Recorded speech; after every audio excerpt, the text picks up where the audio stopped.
His team have just been called to join a massive rescue mission near Victoria's famous 12 Apostles. Good to start, fellas. A tourist has been swept out to sea, and a local surf lifesaving boat with 3 volunteers on board has capsized trying to rescue him. Mission Grand, g'day. M5 Medivac starting at 350 knots. Checked.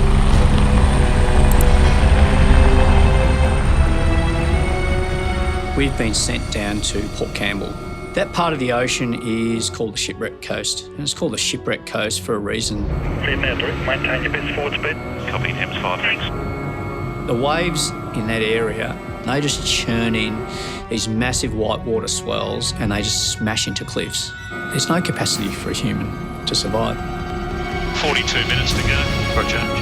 Ray and his team are the second air ambulance to be sent to the fast-growing rescue operation. Couple of bumps for a couple of minutes here. Rightio. They will back up the first air ambulance crew who have just arrived at Port Campbell. The update from the scene is 4 in the water, 3 with vests. Wow. Roger that. With 4 people in trouble in the huge seas, Ray must be ready to help winch out survivors. Look, I'll happily admit nothing as a microflight paramedic terrifies me more than the thought of entering big water. Well, the wind's just getting stronger over this way. It doesn't matter how good a swimmer you are. You have no say on where the sea takes you. It scares the living hell out of me. Well, if you're listening to Comp 4, it sounds like it's going off. Ray and his team are still 30 minutes from the rescue operation.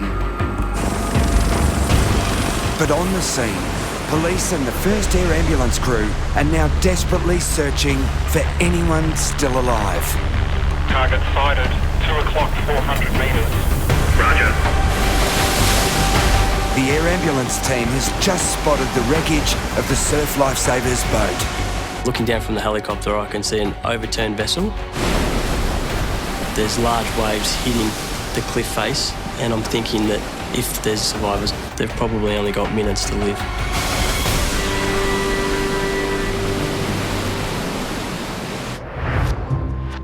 Do you want to have a hit? I only know how to play cricket. Well, I can teach you. Back in Melbourne, it's a very different day for Taz and Amanda as they wait to start their shift. Oh, yes! So far, Indian-born Taz is copping a hiding. Mate, it's not a cricket bat. Do you want to see Sachin Tendulkar shot? Go on, Sachin. How was that for a cover drive on a table tennis? I was born in a working class family. Come on. My only luxury was a cricket bat made up of some rotten wood. You ready for the 6? My mum used to wash clothes by beating the clothes with that. And in the spare time, we were using that as a cricket bat. Oh, no. Beaten by a beginner. Luckily for Amanda, it's time to hit the road.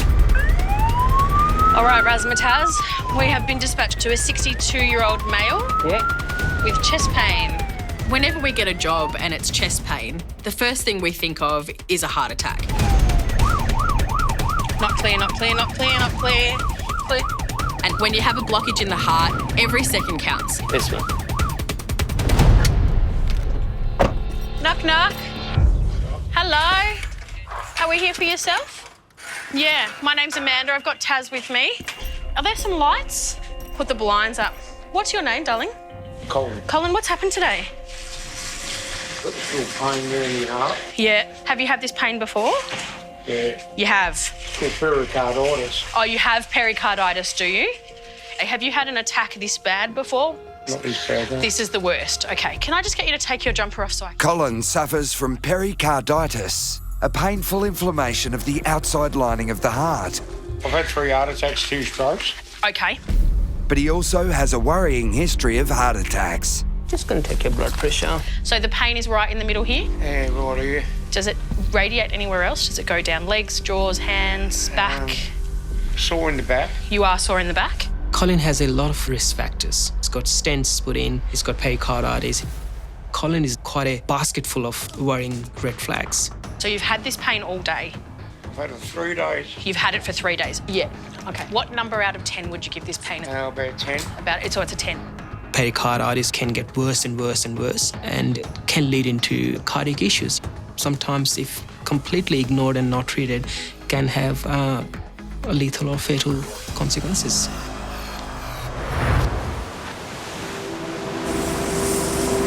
Back at Port Campbell, near Victoria's 12 Apostles, a massive rescue operation involving police and ambulance air wings is underway.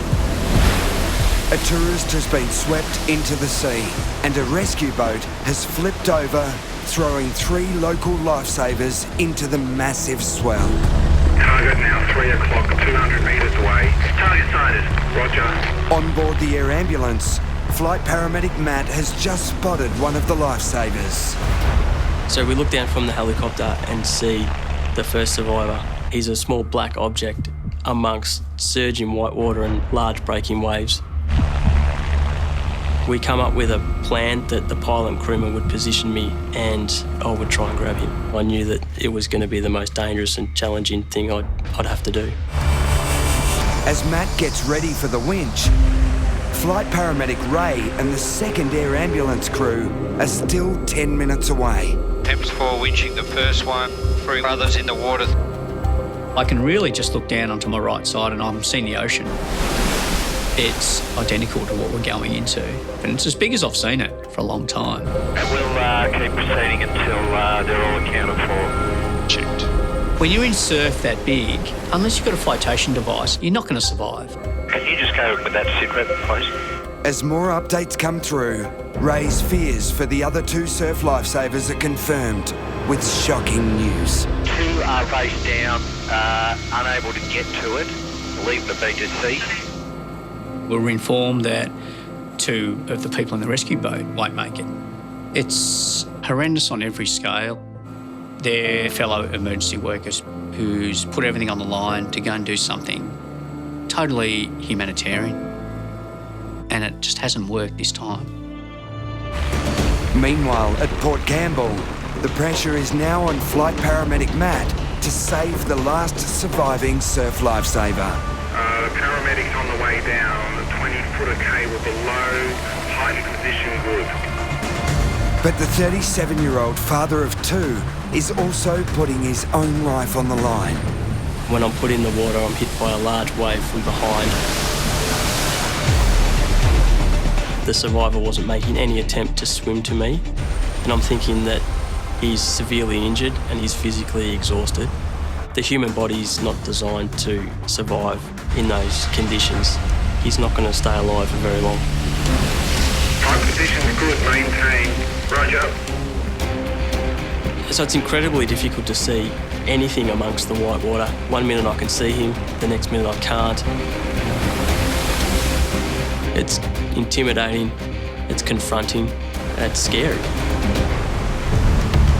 All right, I have a thumbs up. Taking the weight. Survivor is clear of the water now. Finally, after several attempts, Matt hooks on his patient, but he still needs to get him safely into the chopper. Once we're lifted out of the water, the tension comes on the strop and puts pressure on his back, and that's when he starts to scream in pain. I can see that he's bleeding from the head.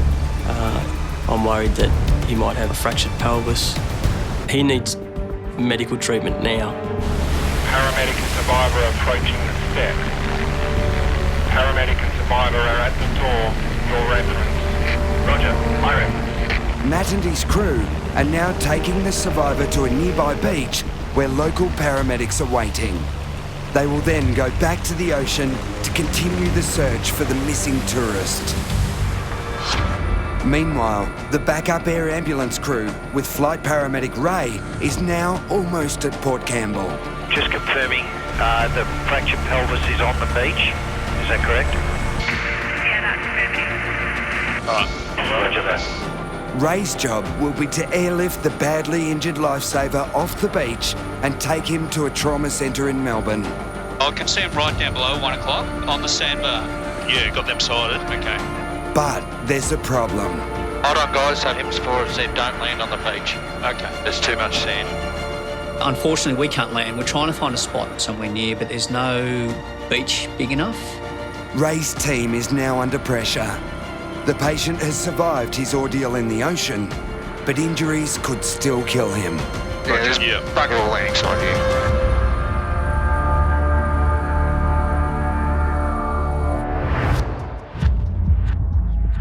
Let's talk a bit more about this pain. So it's like a dull thud, and you've had it for 3 days. Back in Melbourne, Amanda and Taz are urgently trying to work out what's causing Colin's distressing chest pain. You have a history of pericarditis. Not only does the 62-year-old suffer from the painful heart condition pericarditis, but he's also survived 3 major heart attacks. Just taking a good picture of your heart, okay? The paramedics are running an ECG to see if he's having another one today. So Colin, at the moment, it doesn't look like you're having a heart attack to us. However, we do need to go up and get blood tests. That's the definitive answer. So we're going to take you up to the hospital. Oh, you're a bit emotional, hey? The pain? Yeah. Were you feeling normal today at work? And I'm a truck driver, I drive B doubles, and at the moment I'm just a wreck. Oh, Colin. That's hard, isn't it? And do you know what is the worst thing for you? Stress. A bit much. Where do you come from? What do you mean? You're all absolutely amazing. You need more money than what you get. Oh, no, we get paid pretty well. We get paid pretty well. Yeah, I know, but not enough. With all of the fancy tools and technology that we have in the ambulance, the most important thing we have is humanity. So just stand up for me, take it slow. Come on, darling. Do you? Yeah. Just take another seat for me. Taz? Yep. Can I have a wheelchair, please? Yep. Thanks. All of a sudden, he started feeling dizzy. That is a worrying sign. Your condition is worsening. So I've just sat him down now. So maybe Colin is having a cardiac event, and this is serious. Just stay there for me, mate. Hold on, guys. They want us to land in the car park. Yeah, that's too tight down in there. Yeah. Back at Port Campbell, Ray's trying to reach the badly injured surf lifesaver who's just been winched from the ocean and taken to a nearby beach. Hems 5, everything's a bit crowded down there. We're moving up to the helipad, which is a K or so. K and a half, yeah, probably. Location. With nowhere for Ray's chopper to land, they've now given instructions to paramedics on the ground to bring the patient up to the local helipad. Clear on the left. Your tail should be clear of the fence behind. Roger. Reports are coming through that the rescued man may have a potentially fatal fractured pelvis. Okay, good to clear out? Yeah, you cleared out. Pelvises, they have large amounts of blood running through them, and you fracture a pelvis and you have potential to bleed to death. He's coming in. How much time to play around?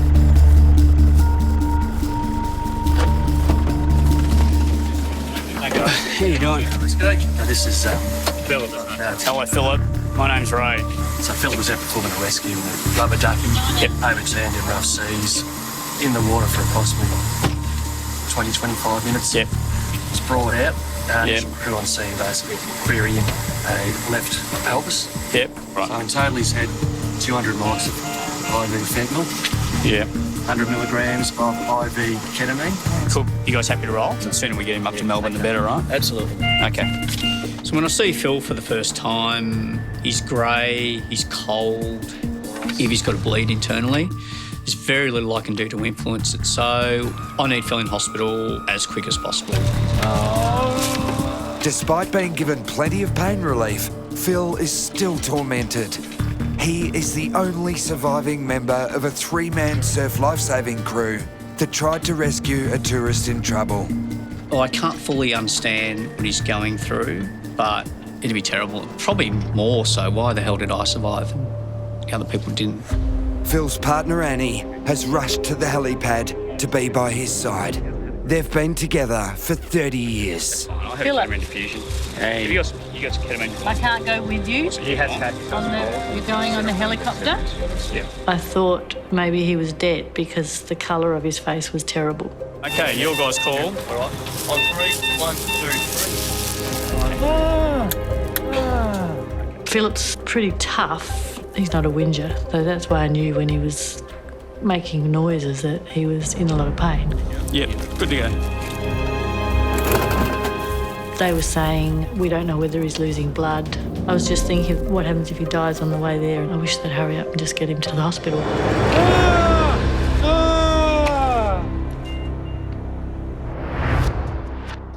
See that orange chair? Taz is going to bring that closer, and we're going to stand and we're going to sit on the chair. All right? Amanda and Taz need to get 62-year-old Colin to hospital. Stand up. Take your time. Bum on the chair. They're worried the truck driver's chest pain may be the warning sign of a heart attack. And down. Good man. Although the ECG didn't detect one today, Colin's already had 3 in his life. That's it. Good man. Thank you for being so good to me. Oh, my pleasure. You're going to make someone a beautiful husband. Well, you can tell my fiancé that, eh? Yeah. Tell him he's a lucky man. Couple of bumps, mate. I'm getting the sense that Colin doesn't have a lot of family or friend support, and I think he just needs someone to be there for him today. I'm good to go, Taz. Thank you. Okay. Colin had planned to go to the country tomorrow to visit his elderly mum, but his health problems have put the trip on hold. My mum's just one of the most beautiful people. She's got wings on her back. Yeah. She's an angel. Oh, that's such a nice thing to say. I think no matter how much we grow old, no one can replace Mum. I started a new job 12 months ago. Yep. Got bitten by a tiger snake. Oh, gosh. I talked to Mum about it and I said, I just can't believe what's happened to me. Mum said, you know, you've been tasered, you've been in a siege. Jeez. You've been tasered and you've been in a siege. Once Colin's released some of that emotion, out come all of these weird and wacky stories. Next minute, the coppers are ringing me on the phone. You must come out. I was bodybuilding then, I was huge. Did you enter any comps and stuff? Yeah, I won Mr. Australia. Awesome. Just turning into hospital now, Amanda. It's been a very interesting journey taking Colin to hospital. Considering Colin has been Mr. Australia, maybe I can be Mr. India. I've enjoyed my life. You've had a life by the sounds of things, eh? You know, my daughter always said to me, Dad, write a book. I'll buy a copy. Would you really? Yeah, you write that book and I'll buy a copy. I really hope that they get on top of Colin's chest pain today, because I'd like him to add a few more interesting chapters to that already colourful book. So you'll be our Arnold Schwarzenegger.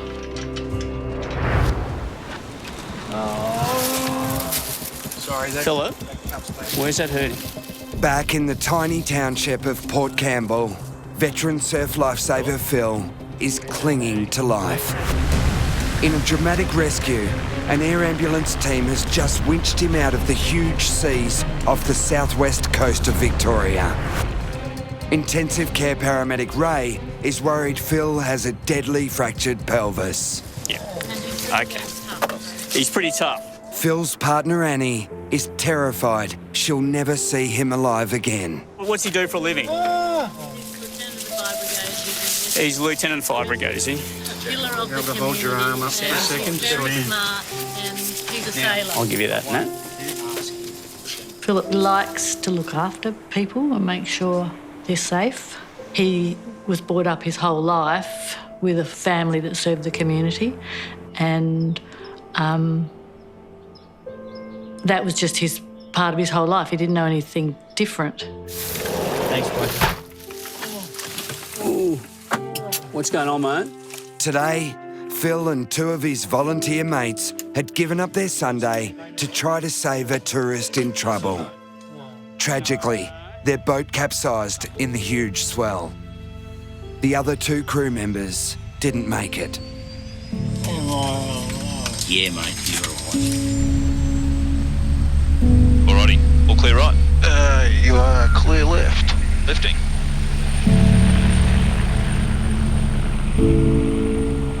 With Phil barely conscious, Ray's hoping he won't deteriorate on the 50-minute flight to the trauma centre.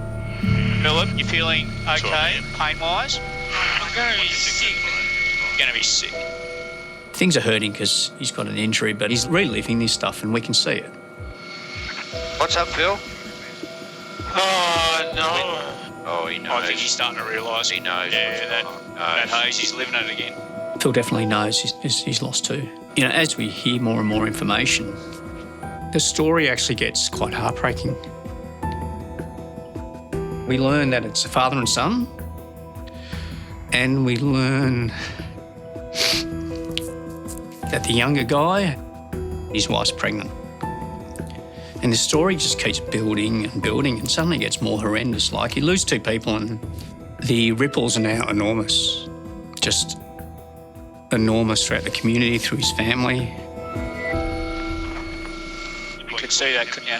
He's going to relive that 100 times, 1,000 times. What's up, Phil? Mate, we're nearly there, all right, buddy? You're doing really, really well, mate.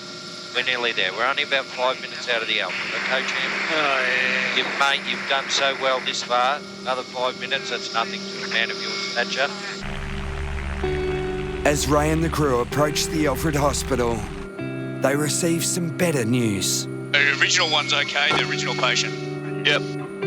Incredibly, the other air ambulance crew still at Port Campbell has rescued the tourist who was washed out to sea. Somehow the original person survived. It's one of the biggest rescues I think we've ever done, one of the most heroic rescues ever seen, yeah. And I'll just pop it down there. You happy there, guys? Perfect. Yeah, mate. But while the tourist is in a stable condition, Phil's life is still in danger. You're at the Alfred now, buddy. You're all okay, all right? I don't know Phil, I never met him till this unfortunate day. But a man who gives his time and his energy in so many different ways in a town like that, he appears just a man who gives way more than he takes, like way more. Phil, a couple of bumps, okay? All right, mate. I'm going to pop that back on the face. Good man. The paramedics are now hoping surgeons can make sure Phil stays alive for his family and his shattered community.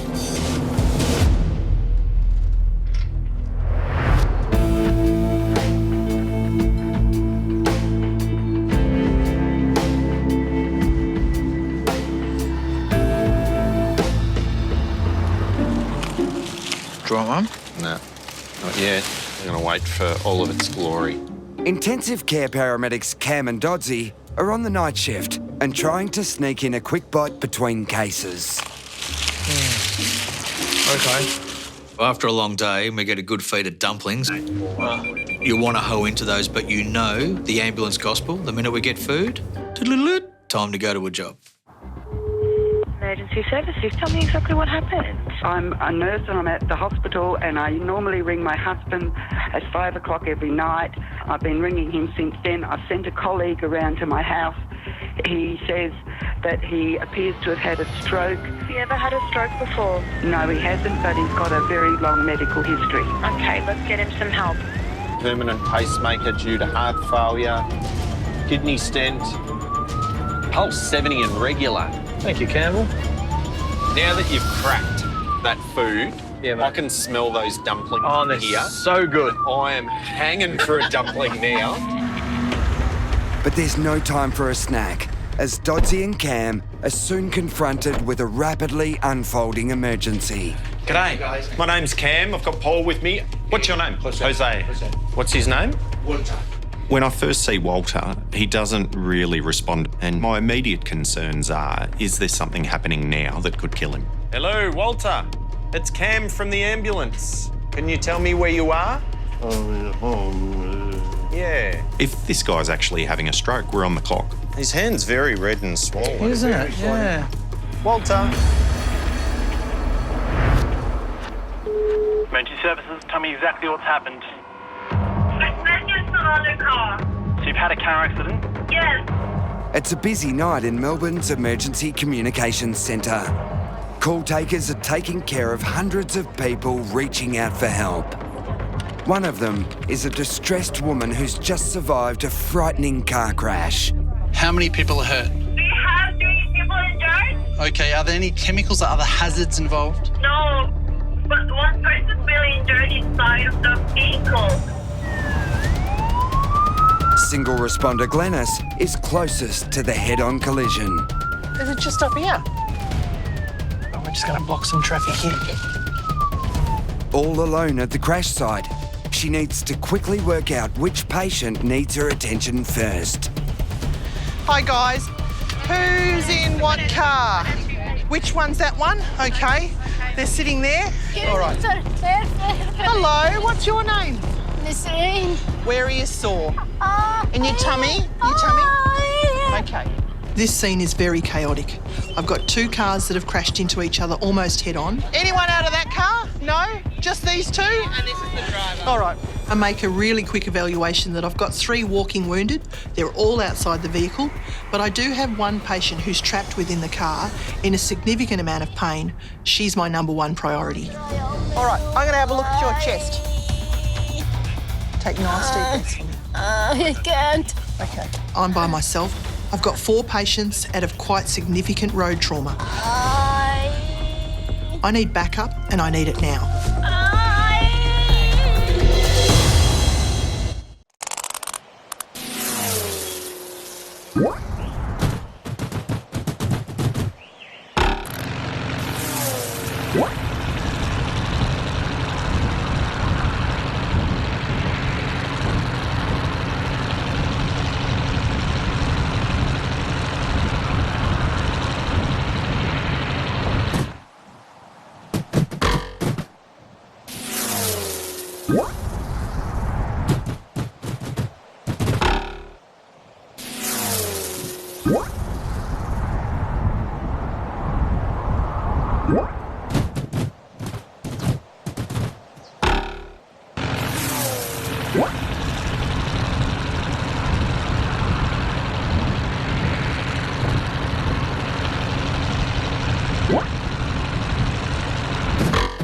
Search mini games on TikTok. Start playing now.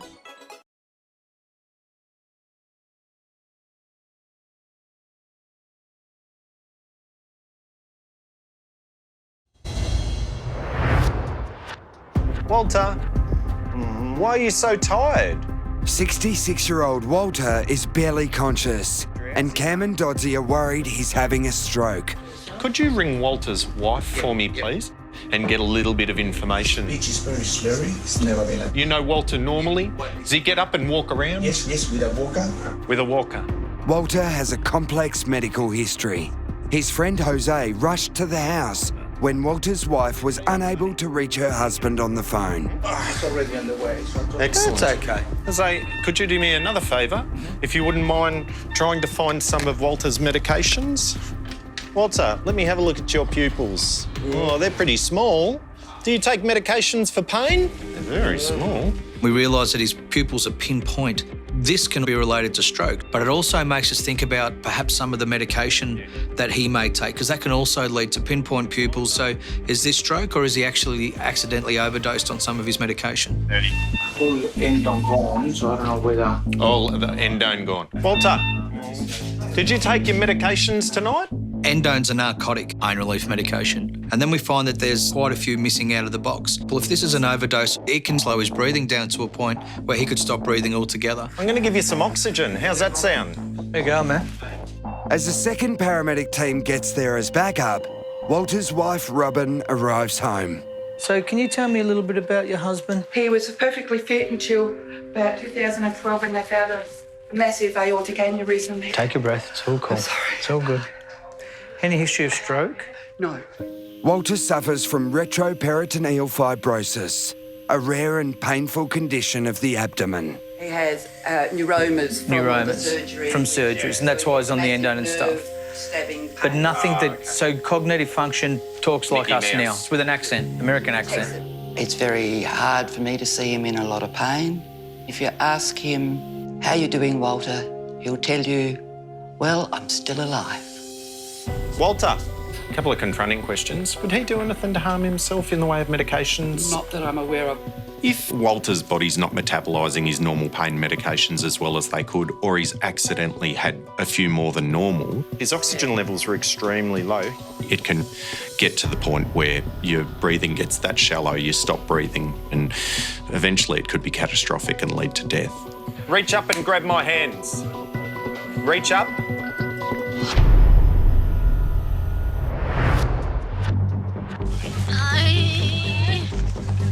All right, Miss Serene, I'm just going to take your blood pressure, love. Micah paramedic Glenice needs urgent backup at a horror two-car collision. There's 4 injured people, but Glenice's first priority is 51-year-old Nazreen, who's trapped in her car. Okay, I'm going to give you something for your pain. You're not allergic to anything that you know of? No. Okay. Backup crews are now arriving to treat the other patients. Hi guys, how are you? What we've got here, this young lady was the driver. Now she's got out, she's got a little bit of chest discomfort, but this lady, she's got some quite severe abdominal pain. She's really complaining, just even the lightest touch across the abdomen. All right. Oh, Carlos. Now I'm just going to give you some fentanyl, some pain relief up your nose. Thank you. All right. Glenice is worried Nazreen may be bleeding internally. All right, let that settle in. She urgently needs to get her out of the crushed vehicle. But there's a complication. I have a fusion in my back. What do you take for that? I have a patch. A patch. Is it have you got it on? In my back. Okay. Nazreen tells me that she's had quite significant back surgery over the years. So any movement, any subtle movement, is causing her to scream out loud. Just a collar on to protect your neck, all right? Thanks, mate. That's it, you're doing well. Relax, it's all right. Nazreen's not trapped by the metal around her. She's trapped physically because of the amount of pain she's in, and it makes it very difficult to get her out.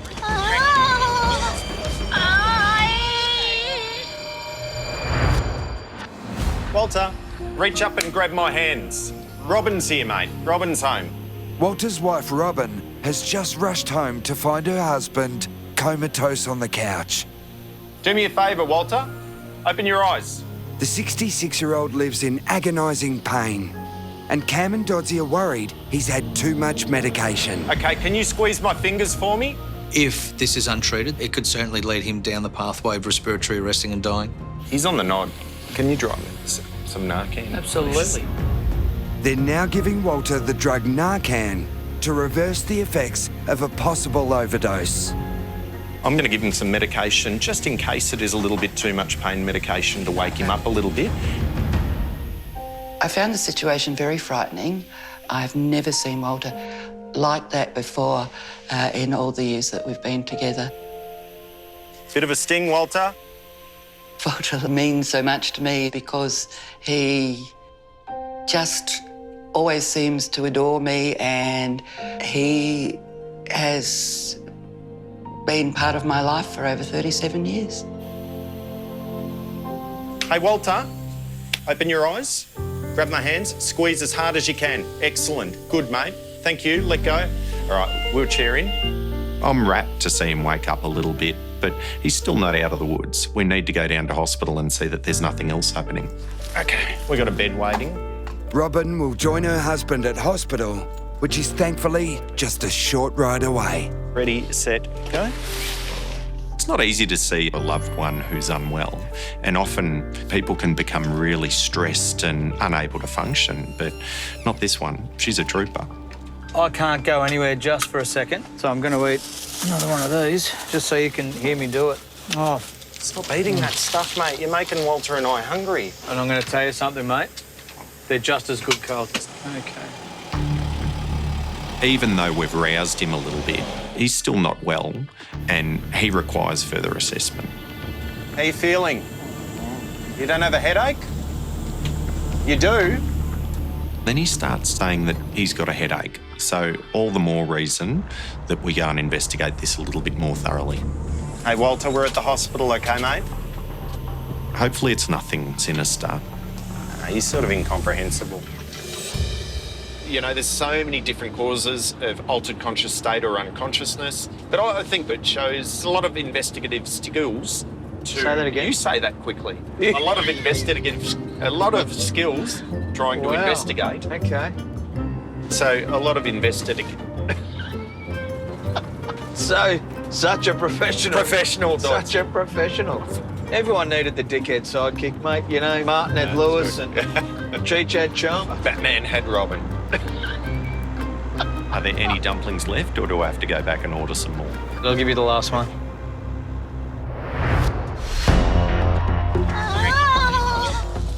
How's your discomfort feeling? Did that help at all? No. No, all right, let me give you something a bit stronger. All right, I'm going to put a line in your arm. At a shocking head-on collision in Melbourne's outer east, intensive care paramedic Glenice is urgently trying to get Nesreen out of the wreckage of her car. Good girl. That's the way. But the 51-year-old is traumatised and in terrible pain. I'm worried Nesreen has a significant spinal injury as well as a pelvic injury. She needs to be kept as horizontal and as straight as she possibly can so I don't exacerbate any injuries. If we drop the back Yeah. slide out. Slide out the back. Yeah, I reckon. All right, let's try that. Let's go. 1, 2, 3. Once we get going, Nesreen is crying out a lot, but there's no other option. All right. Finally, Nesreen is freed from the wreckage and can be moved into the ambulance. Good girl, good girl. Now, Rowan, he's beautiful. He'll look after you, okay? Her kidney good. He is good. I'm hoping Nesreen's injuries are nothing significant to her abdo and pelvis. I do suspect she has re-inflamed her back injury, but we won't know until she's got to hospital. Are you Nesreen's husband? She's just in here. She's just in here. Hop on that seat there. With Nesreen's husband now by her side, Glenice can check up on the other patients. It's a good result for a tough job. All right, where are the other two lasses? Either in the other cars or gone. Gone, lovely. Yeah. Thankfully, another ambulance has also arrived to take care of patients number 2, 3 and 4. Mine's the Alfred, that one is going to Frankston. Multi-casualty scenes, they are one of the hardest jobs we will ever do. Thankfully, I had backup really quickly on this job. I think most people say that about paramedics. You always look so calm, but I can guarantee you we look like a duck on a water. On the top, we're really, really calm. I love you. You are so good. But underneath, our feet are going like this. But the people don't see that, and that's probably why we do the job the way we do, and we do it well. Saturday's bait and boat, petrol money flew. Sunday hit the gym, pie shakes, earn the couch debut. You don't need a handout, no, just a hand up. Hey, before pays your lifeline, get your own pay today.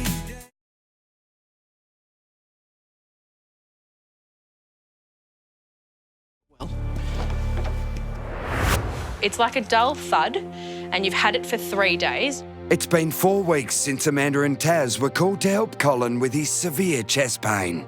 Doctors cleared him of a heart attack, but sadly, the truck driver is still battling chronic health problems. Oh, Colin. It's hard, isn't it? After several days in hospital, Colin finally made the trip to the country to spend some time with his much-loved mum. Walter, let me have a look at your pupils. Oh, they're pretty small. 66-year-old Walter was found barely conscious on the couch. Walter, did you take your medications tonight? Intensive care paramedics Cam and Dodsey suspected the chronic pain sufferer may have overdosed on his medication. Take a breath, it's all cool. Walter's loving wife, Robin, feared the worst for her husband. Walter, open your eyes. Hello. Just boiled the kettle. Would you like a cuppa? Yes, please. But after just 1 week in hospital, Walter was able to return home. How are you feeling? Not too bad, not too bad. I'm alive. Doctors ruled out a stroke and suspect Walter did accidentally take too much morphine for his pain that day. His medications have now been adjusted. It's just one more thing that has happened to me. My wife, she's been a great support. Love her to death. Maybe we could go to lunch together on Thursday. Yeah, that'd be good. Our life has now changed a lot, but I'm okay with that. I've still got him, so that's really great for me. But this lady, she's got some quite severe abdominal pain. Single responder Glenice was under the pump when she was the first paramedic to arrive at a horror 2-car collision. Now, I'm just going to give you some fentanyl, some pain relief up your nose. Thank you. All right. 51-year-old Nesreen was suffering excruciating abdominal and back pain as she was moved out of her crushed vehicle. 1, 2. Tests showed deep bruising to her chest but fortunately, no spinal damage. Good girl, good girl. Attempts for winching the first one, 3 others in the water. It's been 2 months since volunteer lifesaver Phil was winched to safety in a daring air ambulance rescue on the southwest coast of Victoria. Paramedic and survivor are at the door. But on that disastrous day, 2 other local heroes, a father and son, were lost as they tried to save a tourist in trouble. Despite surviving the ordeal in the massive seas, Phil was seriously ill as he was airlifted to hospital.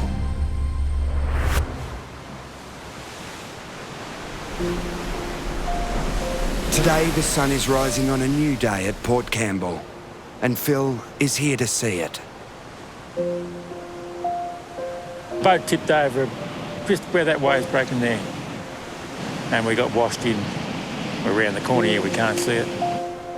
Like the rest of this tiny, tight-knit community, Phil's still coming to terms with the loss of his mates. Their loss hasn't really sunk in. I think those sort of things take a long time to sink in. Do they ever sink in? I don't know. I'm still sort of in that mode where I think they're going to walk around the corner, you know. So I'll see them next time I go in the surf club.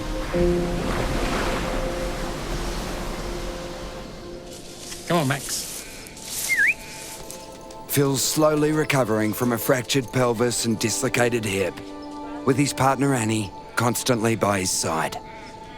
I suppose we consider ourselves lucky because there's a lot of people in more pain than me. Our community was happy that Philip lived, really happy. We've got Poe with the first girls crew. Because they were all such wonderful men and so committed to our community, there was a huge relief that at least one of those men had lived, because it would have been awful if all 3 of them hadn't been here. Come on, Rooster. Come on, Rooster. I'm going to be a reminder forever to some people that what happened. The last thing I want is people feeling sorry for me. There are people that I can have an influence over, and I want that influence to be positive. Veteran flight paramedic Ray will never forget the bravery of everyone involved that day. I am nothing but stunned and impressed with the capacity of these people to make great individual sacrifices, and the ultimate ones clearly, 2 who lost their lives. But I just think they're ultimate people in the community who are probably not celebrated enough for what they do. I guarantee you they'd go out and do it again. Even seeing what happened, they'd probably go out and do it again. Feeling better every day.